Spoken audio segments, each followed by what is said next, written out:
Alright, so let's go ahead and UV the bracket next, and this one should be pretty easy if you guys have some good edge flow going through this. So I have everything currently in 3 mode. We can switch all that back to 1. So if you just select all, go to 1 mode, no real reason to have it at 3 unless we're rendering or checking something. So 3 mode is going to be more taxing on your computer. So I prefer to keep everything at 1 mode. And then if it doesn't look good at 1 mode, you're not modeling enough detail into it with 1 mode in mind, right? So you shouldn't have to switch to 3 mode to make it look like the reference. 3 mode should kind of just put that icing on the cake, right? That final 10%. So if you're actually using 3 mode to get a shape, then you need to kind of approach your modeling differently. So like this guy up here, when I hit 3, it doesn't look that much different. It just looks crisper, right? It's just the edges are just held a lot better. I'm getting those nice sharp highlights on the edges and such. So if you look at these two, they're not that much different. You know, same with this bolt. If I hit 3 compared to the bolt over here, it just puts that final kind of little bit on it. So don't model for 3. Like if I hit this and it really changes the shape drastically, you need to put more details into your modeling. Alright, so for this guy right here, I'm going to go back to my same setup. So I was doing some modeling a little bit earlier, so I changed the actual setup that I was using.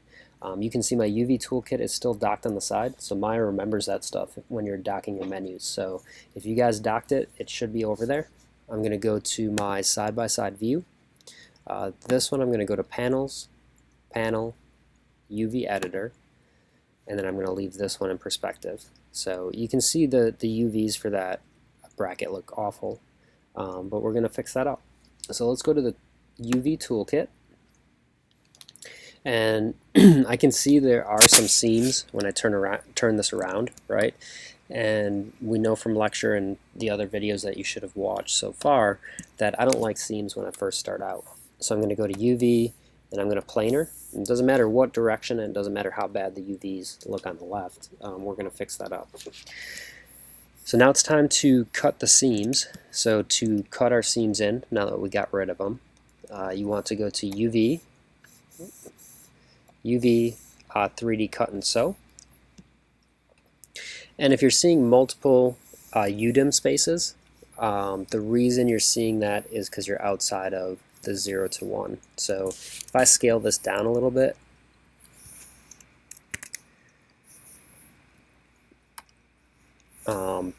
we won't see those checkerboards show up anymore. Let's turn, this is if we had a texture on, which we don't, and this is for the checkerboard. So we'll go ahead and turn that on.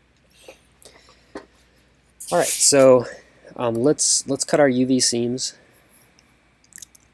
So let's go back to that 3D cut and sew.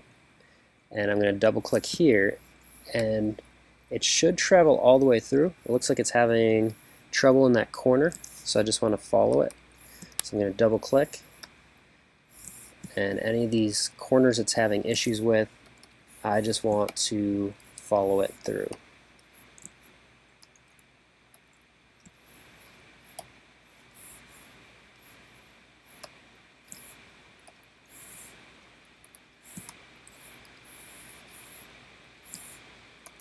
So take your time, make sure you're cutting this, right the first time. I probably could have isolated selection on this to make it a little easier on myself.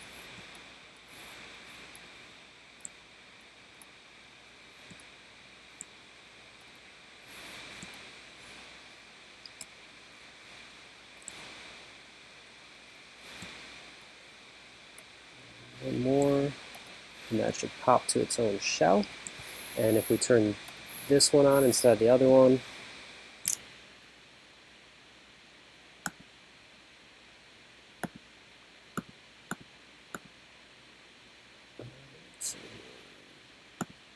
checkerboard on.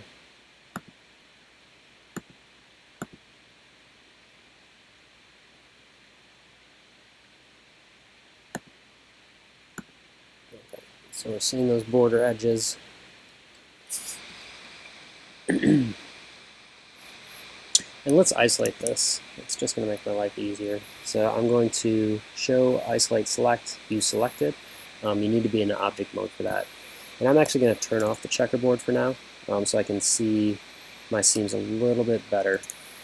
And we'll go back into that 3D cut and sew tool. There we go. And let's just start kind of double clicking that internal edge and follow it around. This one might have made it to almost all the way.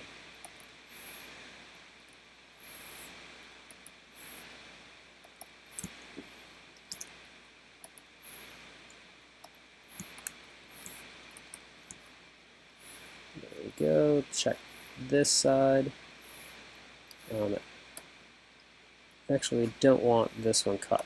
So I'm going to hold down Control here and double click to get that one out.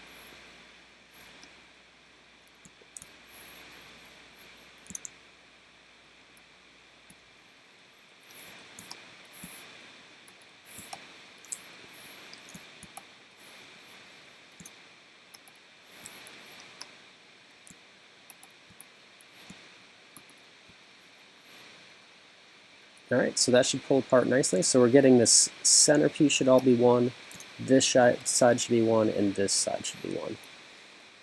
Except for the fact that we have these holes. So if you forgot about those, that's going to keep those together and not allow them to be separate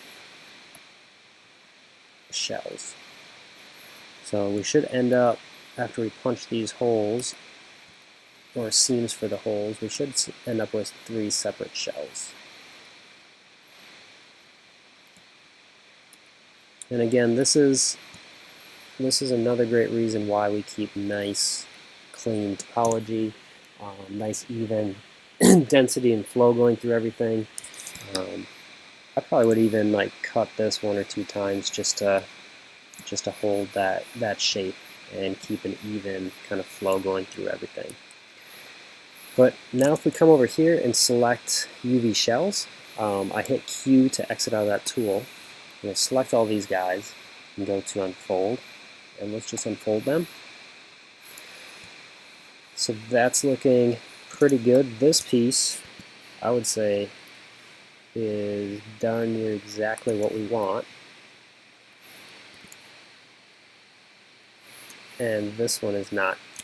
So some of these, we're going to have to make adjustments, and I can see some of these we're going to have to open up more. So these are not donuts, they're interiors to cylinders, so we need to cut an edge for each one of these. And I would do it out here, so you're cutting them in the same spot. So let's go to that 3D cut and sew tool again. And I'm going to cut them on the top, double click there, just because there's less chance you're going to see the top side than the bottom side. So again, just thinking about where to potentially hide seams. Alright, so now I can hit Q to quit out of that tool, select these 3 UV shells, unfold, and that's a bit more what we want. Looks like one of them we need to straighten out, so let's just kind of rotate these. Move it to the side. Rotate this guy.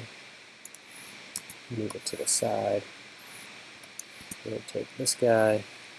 And this one we're going to straighten. So straighten UVs.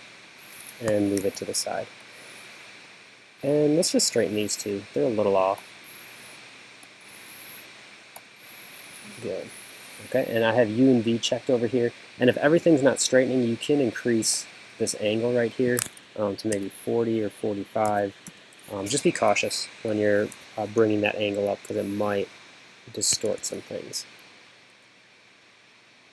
So let's put this guy like that. And I may have cut, let's look at what's going on here. So I have some extra seams going through here, right? So let's go to object mode 3D cut and sew tool. And let's hold down Control and get rid of this edge. What if I double click it? There we go. So I didn't want those, so it sewed that back together. So let's Q to quit out of that tool, right click to UV shell, and let's unfold it again. There we go. So sometimes if things aren't predictably unfolding, it may be how you selected it, or maybe you cut the wrong edges in there, or cut the wrong seams in there. So I'm going to straighten the UVs on this guy. And this one will take a little bit longer because there's more edges. There we go. So that's looking good. These guys are probably good exactly how they are. So that should be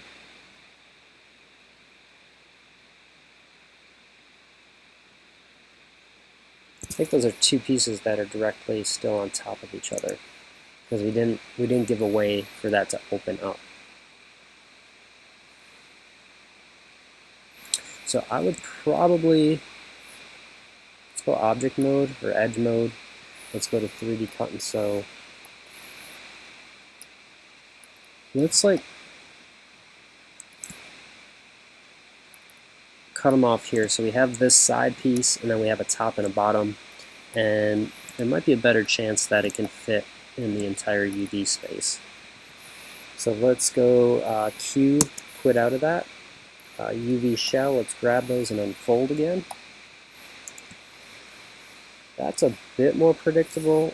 Let's go UV shell and see what this guy is. I don't think I want a small piece like that. Let's hit 4. Alright, so it's this guy in the end. Let's hit 5. I don't want this guy cutting through. So edge, UV cut and sew. Double click there with Control held down. There we go. And let's grab those Q to quit out, UV shell, and let's unfold, see what that looks like. That's better. What are these guys? 4. Okay, that's that end, and that's the other end. Good. That's what I was predicting. So top, bottom, and then the two sides.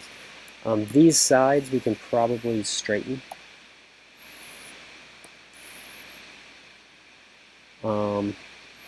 These I probably would not. I'd want this flow to kind of follow the way it is. So this is more of a straight down projection of what these guys are. So we have all these laid out. Let's get them not overlapping. And just rotate them so they make sense. So for now they can be outside of 0 to 1. We're going to bring those back together. And let's hit 5 out here, and let's bring up the checkerboard.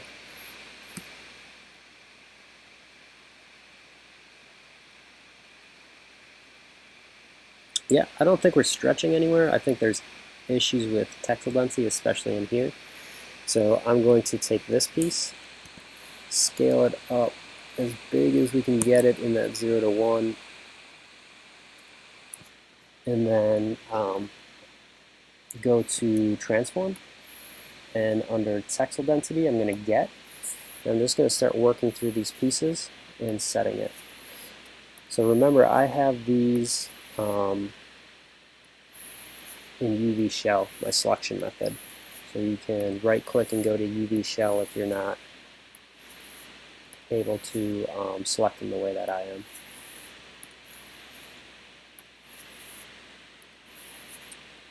Okay, so now all these are the same. Just going to get the two sides up here. Looks like we're going to have to scale these down a little bit. So I want to grab everything, scale that so it fits.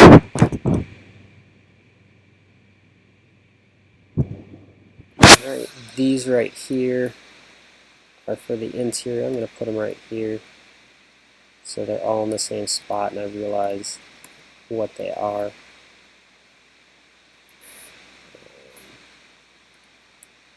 these are those sides, so we can probably stack them both over here. And you can even, when we're really trying to get the most out of the space, you know, I can do something like this as well. So if this is for games and we need to use as much of this space and optimize it as possible, we're going to do stuff like that. And you can see there's a lot of wasted space to this. So if we could only use one map for this, I would shrink it down to maybe the halfway point or something like that, squish it together. And we can either apply a square resolution rectangular texture map to this. That's always an option in the future, depending upon what kind of game engine you're using, I should say. And then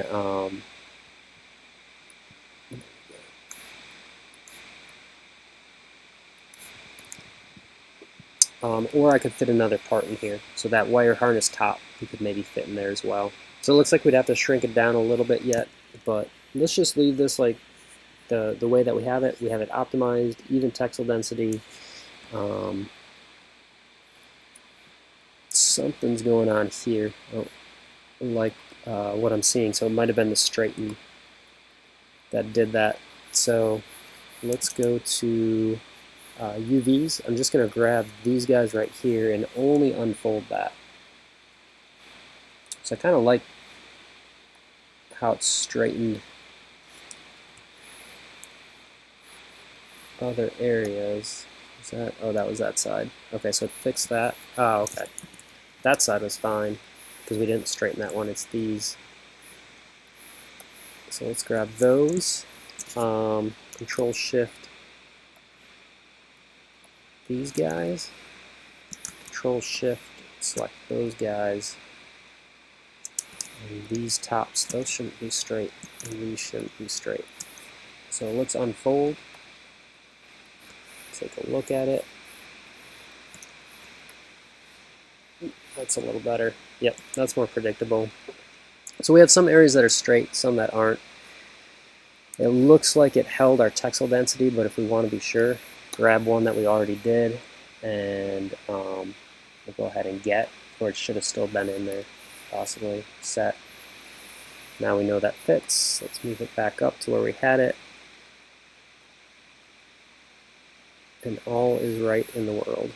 I'm going to hold down Control, get more control over moving that. Just make sure it's not overlapping. There we go. So we're still having some stretching there. So maybe this one is just better off not straightening. So let's just unfold and let's leave it like that. One more time, let's get our texel density. Let's set our texel density and pull down Control and move this guy up.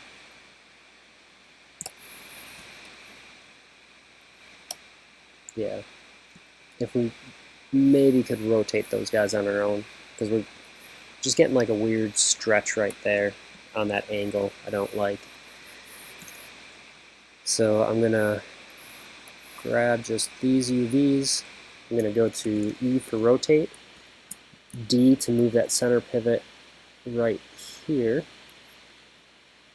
and just rotate that up to straighten it out, and do the same on the bottom. Hold down D, move that center pivot here, and just rotate that out to straighten it out. That's good. So I would say that's kind of final cleanup on this guy. Let's go object mode out here. So checkerboard looks even, no stretching, everything's packed in here nicely. It makes sense. Actually, that guy's overlapping. It's good to always double check before you turn in or pass it off.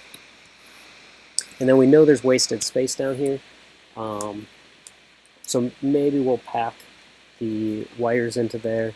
Or because we're doing this for film, there might be times where there's just a little bit of wasted space. In games, we definitely use some tricks to try to use all that resolution, all that detail.